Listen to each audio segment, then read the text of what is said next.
कभी सोचा है कि एक ऐसा ग्रंथ जो हजारों साल पहले लिखा गया था आज भी करोड़ों लोगों के जीवन को दिशा क्यों देता है? एक ऐसा ज्ञान जो युद्ध के मैदान में दिया गया, लेकिन जिसका उद्देश्य शांति और आत्मज्ञान सिखाना था। आज हम बात करेंगे श्रीमद् भगवद गीता की, एक ऐसी पुस्तक जो सिर्फ धार्मिक ग्रंथ नहीं बल्कि जीवन जीने की कला सिखाती है।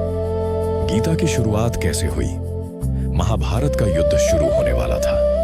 कुरुक्षेत्र की भूमि पर कौरव और पांडव आमने सामने खड़े थे।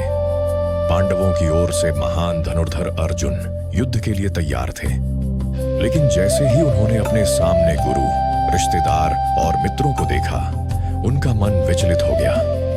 उन्होंने अपना गांडीव धनुष नीचे रख दिया और कहा, मैं अपने ही परिवार के लोगों को कैसे मार सकता हूं? ऐसे राज्य का क्या लाभ? अर्जुन की इसी दुविधा को दूर करने के लिए भगवान श्री कृष्ण ने जो उपदेश दिया वही आगे चलकर भगवद गीता कहलाया। गीता क्या है? भगवद गीता महाभारत के भीष्म पर्व का एक हिस्सा है।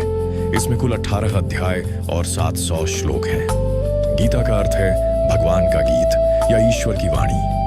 ये केवल एक धर्म विशेष के लिए नहीं बल्कि पूरी मानवता के लिए जीवन का मार्गदर्शन है। गीता का मुख्य संदेश: 1. कर्म करो, फल की चिंता मत करो। भगवान कृष्ण कहते हैं, कर्मण्येवाधिकारस्ते मा फलेषु कदाचन, अर्थात तुम्हारा अधिकार केवल कर्म करने पर है, उसके फल पर नहीं। आज के समय में भी यह शिक्षा उतनी ही महत्वपूर्ण है। परीक्षा हो, नौकरी हो या व्यवसाय, हमें अपना सर्वश्रेष्ठ प्रयास करना चाहिए, परिणाम की चिंता नहीं। 2. आत्मा अमर है। कृष्ण अर्जुन को बताते हैं कि शरीर नष्ट होता है लेकिन आत्मा कभी नहीं मरती। जैसे हम पुराने कपड़े छोड़कर नए कपड़े पहनते हैं, वैसे ही आत्मा पुराने शरीर को छोड़कर नया शरीर धारण करती है। 3. धर्म का पालन। गीता हमें सिखाती है कि कठिन परिस्थितियों में भी सही रास्ते पर चलना चाहिए। सच्चा धर्म वही है जो न्याय, सत्य और मानवता की रक्षा करे। 4. मन पर नियंत्रण।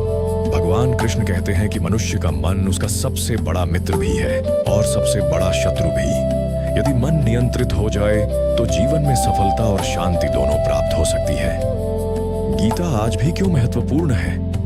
आज की भाग दौड़ भरी जिंदगी में लोग तनाव, चिंता और असफलता से परेशान रहते हैं। गीता हमें सिखाती है कठिन समय में धैर्य रखना, सही निर्णय लेना, आत्मविश्वास बनाए रखना और जीवन का वास्तविक उद्देश्य समझना। इसीलिए गीता को जीवन का मार्गदर्शक कहा जाता है। निष्कर्ष: भगवद गीता केवल एक पुस्तक नहीं बल्कि जीवन को समझने की कुंजी है।